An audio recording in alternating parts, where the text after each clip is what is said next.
Hello दोस्तों, current कहानी की एक और वीडियो में खुशामदीद। दुनिया के बहुत से ममालिक अपनी हिफाजत और दूसरे मुल्कों पर बढ़तरी हासिल करने के लिए रोज़ नित नए हथियार ईजाद करते रहते हैं। ऐसा ही एक हथियार दूसरी जंग अजीम के दौरान सामने आया। वर्ल्ड वॉर 2 पूरे ज़ोर से जारी थी।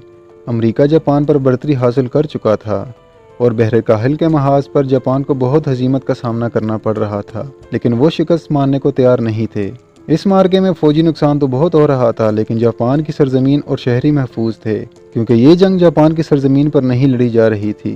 जापान शिकस्त के बहुत करीब था, लेकिन वो हथियार नहीं डाल रहे थे, जिस वजह से जंग तूड़ पकड़ रही थी। इस सूरत हाल ने अमेरिका को काफ़ी परेशान कर दिया था, क्योंकि वो जानते थे कि जापान तब तक शिकस्त तस्लीम नहीं करेगा जब तक इसकी सरजमीन पर हमला नहीं किया जाता। लेकिन इस फौज कशी की सूरत में अमेरिका को भारी जानी और माली नुकसान उठाने का खदशा था। इसलिए अमेरिका कोई ऐसा हथियार ढूंढ रहा था जिसके ज़रिए जापान को अपने मुल्क में ही बहुत सा माली और जानी नुकसान हो और इसे सरेंडर करना पड़े। चुनांचे अमरीकी दिफाई माहिरीन ने बहुत से नए और पुराने हथियारों पर गौर व फिक्र शुरू कर दिया। इस मौके पर एक अमरीकी डॉलर लिटिल एडम ने चमगादड़ बम का एक मुज़क्का खेज़ तस्वर पेश किया। उसका कहना था कि जापान में ज़्यादातर घर और इमारतें लकड़ी से बनी हैं, और चूँकि चमगादड़ की जबलत है कि दिन के वक्त अंधेरे की तरफ भागता है, इसलिए अगर हज़ारों की तादाद में चमगादड़ों के साथ छोटे छोटे इंसेंट्री बम बांधकर इनको जहाज़ के ज़रिए दिन के वक्त जापान पर गिराया जाए तो चमगादड़ अंधेरे की तलाश में लकड़ी से बने इन घरों का रुख करेंगे और वहां बैठेंगे, और तब इनके साथ बंदे इंसेंट्री बम फट जाएंगे, जिससे इन घरों में आग भड़क उठेगी, क्योंकि ये चमगादड़ हज़ारों की तादाद में होंगे और ये शहर के शहर में फैल जाएंगे। इसलिए चंद ही लम्हों में पूरा जापान आग की लपेट में होगा, जिससे इतना जानी और माली नुकसान होगा कि जापानी फ़ौज चंद दिनों में ही हथियार डालने पर मजबूर हो जाएगी। हैरत की बात यह थी कि डॉक्टर लिटिल एडम्स के इस आइडिया को काफ़ी पसंद किया गया और जनवरी 1942 से ऑपरेशन एक्सरे के नाम से इस बम की डिज़ाइनिंग और प्रोडक्शन का आगाज़ का ऐलान किया गया। इस सिलसिले में सबसे पहले चमगादड़ की मुख्तलिफ अक़साम का मुतालिया किया गया, जिसमें मैक्सिकन फ्री टाइल्ड बैट का इंतखाब किया गया।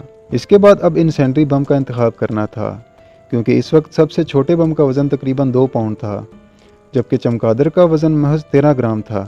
इस वज़न का चमगादड़ ज़्यादा से ज़्यादा 20 ग्राम तक वज़न उठा सकता था। इसलिए अब बिल्कुल नन्हे इंसेंट्री बम दरकार थे, जिनको चमगादड़ आसानी से उठा सकें। इस काम की जिम्मेदारी एक अमरीकी साइंसदान लुइस फाइजर ने उठाई। फाइजर ने आमतौर पर इस्तेमाल होने वाले वाइट फास्फोरस की बजाय नीपाम नामी एक मादे का इस्तेमाल करके 20 ग्राम वज़न पर मुश्तमिल एक छोटा इंसेंट्री बम डिज़ाइन किया, जो तजुर्बात में एक कामयाब बम साबित हुआ।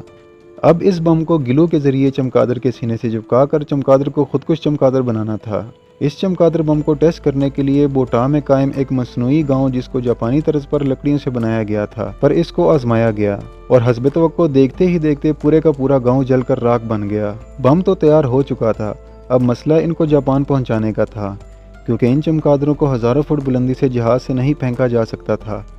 चमगादड़ इतनी बुलंदी से उड़कर ज़मीन तक नहीं पहुँच पाते, जबकि इतनी सारी चमगादड़ को जहाज़ में ले जाना भी ख़तरनाक था, क्योंकि ये जहाज़ में ब्लास्ट करके पूरे जहाज़ को तबाह कर सकते थे।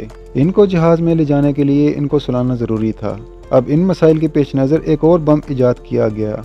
अब इस बम के अंदर चमगादड़ों को भरकर जहाज़ से गिराया जाना था। ये एक गोल धाती कंटेनर था, जिसका साइज़ 4 फुट था। इसको इस अंदाज में डिज़ाइन किया गया कि इसमें 900 से 1000 चमगादड़ आ सकें।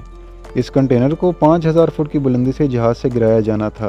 1000 फुट की बुलंदी पर इसमें मौजूद एक पैराशूट खुल जाना था, जिसके बाद ये ज़मीन तक आहिस्ता रफ्तार से पहुंचता। पैराशूट खुलने के साथ ही इस कंटेनर का बैरूनी कवर भी खुलकर अलहदा हो जाता, जिससे इसमें मौजूद चमगादड़ बाहर निकलकर शहर में फैल जाते। इन बमों के फटने का टाइम 30 मिनट था। चमगादड़ों को जहाज़ से घरों तक पहुँचाने के लिए इतना वक्त काफ़ी था, जिसके बाद पूरा जापान आग की लपेट में होता। टेस्टिंग के तमाम मराहिल के बाद बिलाखिर दिसंबर 1943 में इस बम को जापान पर गिराने का सरकारी हुक्मनामा जारी हो गया, लेकिन 16 फरवरी 1944 को हुकूमत ने अचानक इस हमले को कैंसिल कर दिया और इस प्रोजेक्ट को बंद करने का हुक्म दिया।